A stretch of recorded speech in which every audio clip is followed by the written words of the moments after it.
Assalamualaikum warahmatullahi wabarakatuh. Perkenalkan, nama saya Muhammad Azmi Muafa dengan NIM 2892150164. Saya di sini akan mempresentasikan tugas UAS manajemen logistik yang diampu oleh dosen pengampu Ibu Ifah. Mata kuliah manajemen logistik. Saya akan menjelaskan tentang pengertian manajemen sistem logistik. Sistem manajemen logistik adalah segala usaha terpadu guna pencapaian tujuan logistik yang telah dibuat dan ditentukan sebelumnya. Tujuan sistem logistik berbeda-beda, misalnya tujuan biaya serendah-rendahnya atau tujuan penyimpanan barang yang awet dan sebagainya. Menurut James C. Johnson, sistem manajemen logistik bahwa keberadaan sistem perusahaan atau pabrik akan ditentukan oleh faktor-faktor input dan output. Kedua faktor ini saling melengkapi dan berfungsi sebagai satu kesatuan yang akan membentuk satu sistem. Hal inilah yang dikatakan sistem manajemen logistik. Faktor-faktor input dari sistem manajemen logistik adalah faktor bahan mentah atau bahan baku, suku cadang, dan komponen lain yang mendukung.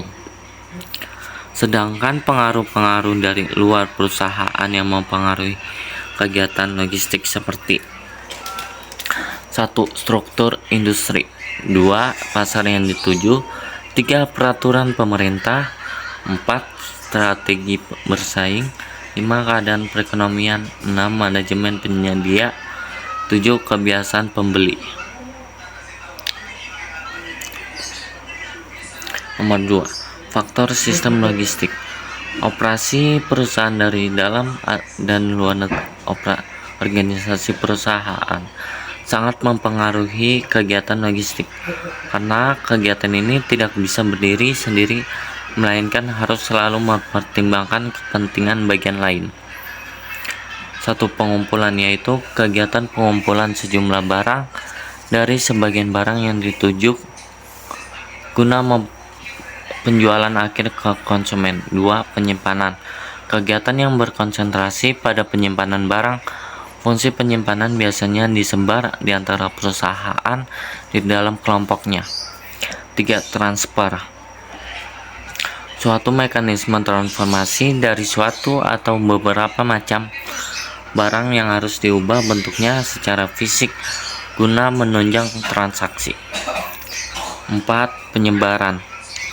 Penempatan produk yang disesuaikan dengan jenis klasifikasi pada tempat tertentu dan di waktu yang tepat. 3. Unsur sistem manajemen logistik. Ada 5 unsur yang digabungkan untuk membentuk sistem logistik. Yang pertama ada struktur fasilitas, yang kedua transportasi, ketiga persediaan, keempat komunikasi, kelima pengelolaan dan penyimpanan. 1. Struktur fasilitas. Jaringan fasilitas yang dipilih merupakan suatu hal yang sangat fundamental bagi hasil akhir logistik.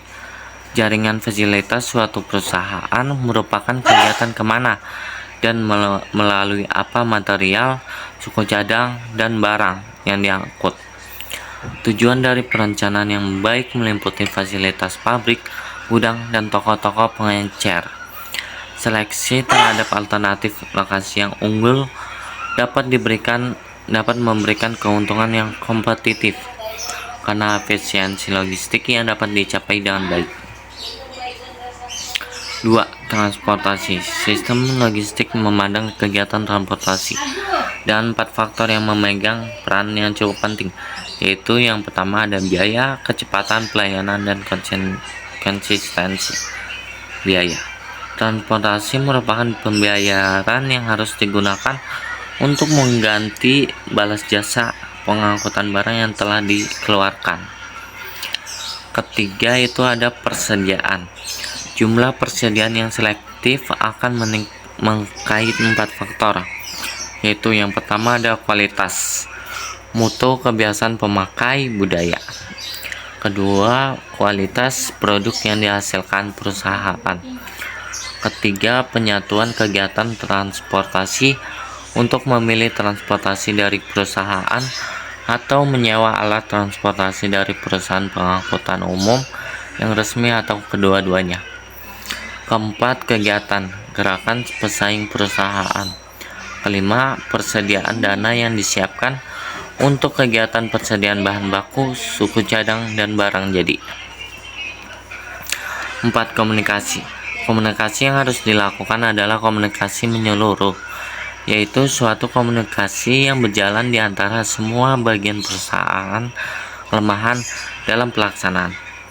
Komunikasi ini menimbulkan banyak permasalahan. Hal ini bisa terjadi karena komunikasi merupakan cara penyampaian suatu sumber informasi, ide, konsep, gagasan dari pihak satu ke pihak lainnya. Terima kasih.